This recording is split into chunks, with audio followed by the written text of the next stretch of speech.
आपको आ जाएगा, उससे जुड़कर अपनी सुनवाई भी ऑनलाइन कर सकते हैं। इतनी बेहतर व्यवस्था हमारे कार्यकाल में हुई है, जिसको हम लोग अपनी उपलब्धि मानते हैं। हम आप सबसे चाहते हैं कि सुविधा का लाभ उठाइए, जागरूक नागरिक बनिए। जो जागरूक होता है, जो नॉलेजेबल होता है, जिसको जानकारी होती है, वही डेमोक्रेसी में एक अच्छा नागरिक होता है और लोकतंत्र को मजबूत करता है। तो लोकतंत्र की मजबूती के लिए, अपने समाज की मजबूती के लिए, देश की मजबूती के लिए आप अपनी जागरूकता का प्रदर्शन करिए और सूचना। हमारे यही सीतापुर में वरिष्ठ अधिकारी रहे हैं सीमा दल विभाग में अनेक वर्षों तक और बहुत ही क्रांतिकारी व्यक्ति रहे। इस अवस्था में भी पूरे देश का प्रवास करते हैं। विकलांगों के सहायतार्थ हमेशा जहां भी आवश्यकता होती है वहां खड़े रहते हैं, बिना पैरों के भी खड़े रहते हैं, माने उसके साथ पूरा साथ देते हैं। और तमाम प्रकार का एक दिव्यांगन चैनल चलाते हैं और जिसके माध्यम से तमाम जानकारियां हम लोगों को उपलब्ध कराते रहते हैं। और पूरा जीवन जिन्होंने समर्पित किया है और बिना किसी से कुछ भी लिए दिए जो उनको पेंशन मिलती है, उस पेंशन के माध्यम से लोगों की जो सेवा करते हैं, ये अपने आप में एक विलक्षण उदाहरण है। ऐसे महापुरुष कम मिलते हैं हमारे बीच में। हम चाहते हैं उनका भी सम्मान।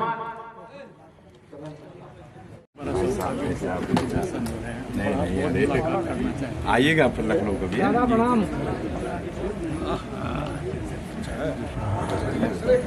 भैया जरा फोटो कौन ले रहा है? अपने में से कोई फोटो ले रहा है क्या? विशाल भी होंगे ना? जी जी। बस कविता पढ़ते हैं क्योंकि श्रोताओं में भी लगभग 50% तो कवि ही बैठे हैं। भाई दीपक सागर और सूरज सीतापुर जी हमारे बीच में मंच के बाईं ओर बैठे। मैं उनसे निवेदन करता हूँ मंच पर आ जाए। और एक और हमारे कवि मित्र हैं, आप सबसे निवेदन है कृपया मंच पर आ जाए, अपना स्थान ले लें। और तमाम साहित्यकार नीचे हैं, सब लोगों को मंच पे बुलाएंगे तो पूरा मंच कम ही पड़ जाएगा, ये टूटेगा तो नहीं। गुरु जी ने इतना मजबूत मंच बनाया, रामा भारी का मंच है। और हम लोग यहाँ पर कविता पढ़ने नहीं बल्कि एक गुरुद्वारा मान के यहाँ पे अपनी कविता वर्ष में एक बार सिद्ध करने के लिए आते हैं। 1-2-3 मिनट का समय हमारे पास रहता है। हम ये मान के यहाँ कविता नहीं पढ़ते हैं कि हमको आधे घंटे कविता पढ़नी है, 40 मिनट कविता पढ़नी है, 50 मिनट कविता। तमाम श्रद्धेय शिवकुमार व्यास करता हूँ, आप लोग जोरदार तालियां बजाएं। प्रियंका शुक्ला जी हैं, माँ वाणी की वंदना।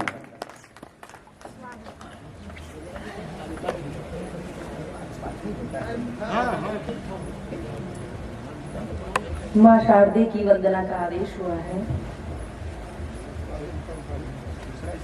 माँ शारदे को प्रणाम करती हूँ, नमन करती हूँ। मंच आसीन सभी वरिष्ठ कवियों को प्रणाम करती हूँ। आपकी उपस्थिति को बहुत बहुत प्रणाम करती हूँ।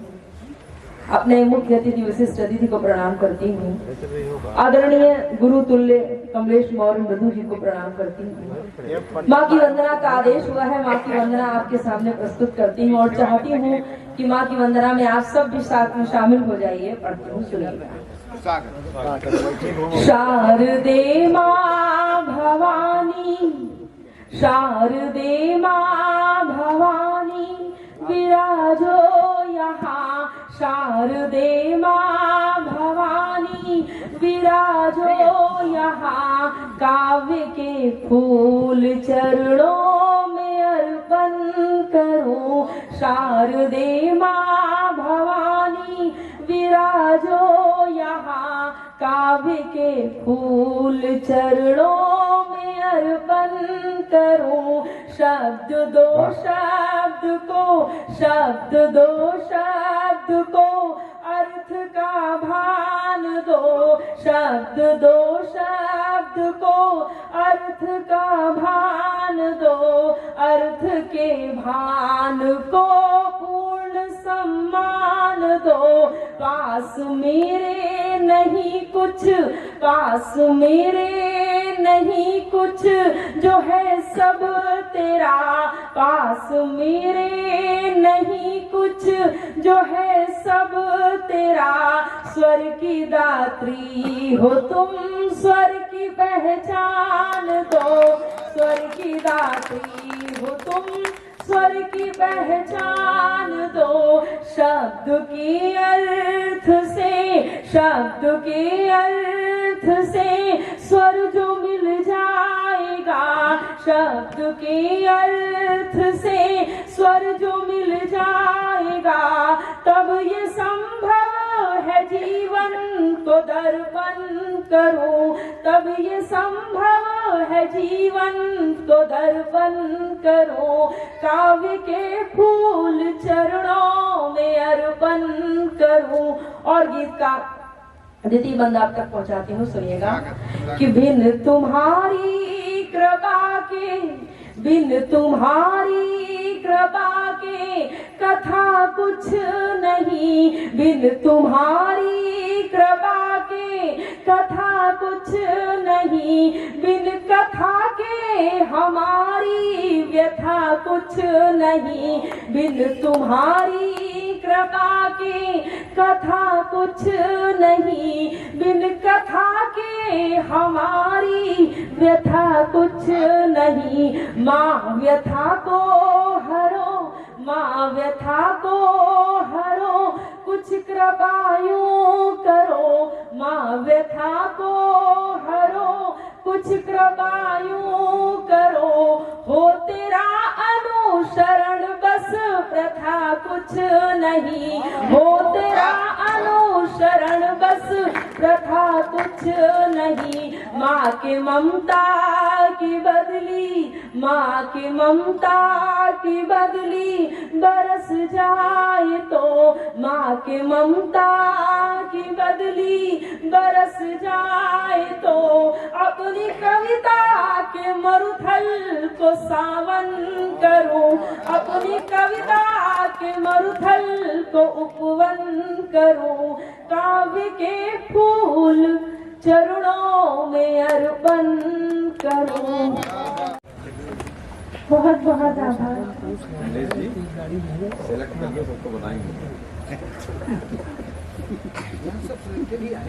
सबको बुलवाएंगे। स्वागत। वंदनीय माँ शारदा को प्रणाम करती हूँ, समृद्ध वैभवशाली मंच को प्रणाम करती हूँ और आप सभी का स्वागत वंदन अभिनंदन करती हूँ। अभी बताया मेरे बारे में कि मैं बांसुरी नगरी पीलीभीत से आई हूँ, तो मैं उस कन्हैया के स्वरूप के बारे में बताना चाहती हूँ जिसने पूरे ब्रह्मांड को प्रेम का पाठ पढ़ाया। क्षेत्र से भी आई हैं। वो कन्हैया दिखते कैसे हैं, सुनिएगा। नैन है कटीले बाके, साबरो सलोनो श्याम, अधरों पे मंद मंद मुस्कान छाई है, लट घुंघरारी मद मोर पंख है विराजे, सूरत छबीली मोरे हिया में समाई है, करे अट खिली नित कर तब नए नए, करे अट खिली नित कर तब नए नए, मुझे तो बुलाए कान्हा अपनी हिमाई है, अपनी अदाओं से ही सबको रिझाए कान्हा, जादू तो न कर मोरी सुध विसराई, सबको रिझाए कान्हा, जादू तो न कर मोरी सुध विसराई है। और बात करती हूँ प्रेम की। प्रेम में क्या होता है, जैसे कभी हम लोग यात्राएं करते हैं या शादी पार्टी में जाते हैं, कोई अचानक से हमें पसंद आ जाता है और पसंद आने के बाद वो चला जाता है, उससे बात नहीं होती है, तब मन में क्या उथल पुथल होती है। सुनिएगा। जाने कैसा बवाल कर डाला, जाने कैसा बवाल कर डाला, हाल मेरा बेहाल कर डाला, जब से गुजरा मेरी गली से जब से गुजरा मेरी गली से वो, मेरा जीना मुहाल कर डाला, मेरा जीना मुहाल कर डाला। बहुत बहुत आभार। और हम लड़कियों को क्या चाहिए होता है, झुमका चूड़ी कंगन विद्या कुछ नहीं चाहिए होता। अगर सच्चा प्रेम करने वाला मिल जाए तो वो काफी होता है और हमारी जिंदगी कैसी हो जाती है। बहुत सुंदर। प्रेम में तेरे यारा की हो गई, प्रेम में तेरे आराधिका हो गई, सुनो भाई, रूप सौंदर्य की साधिका हो गई, मन की बंसी पे सरगम बजी कृष्ण की, मन की बंसी पे सरगम बजी कृष्ण सी, झूम कर जिंदगी राधिका हो गई, झूम कर जिंदगी राधिका हो गई। वाह भाई सरोज, बहुत सुंदर। और इसे अब मैं केवल प्रिय, बंसी की सरगम का स्वर अब मुझे न भाता है, कुछ लिखने की कोशिश करती कुछ लिख जाता है, मुझे कुछ समझना आता है, मुझे कुछ समझना आता है। बहुत बहुत आभार। बहुत सुंदर। और मैं निवेदन करूंगा अध्यक्ष जी से कि वो सरोज जी को वहाँ संगीत की शिक्षिका भी है भाई वहीं के लिए भी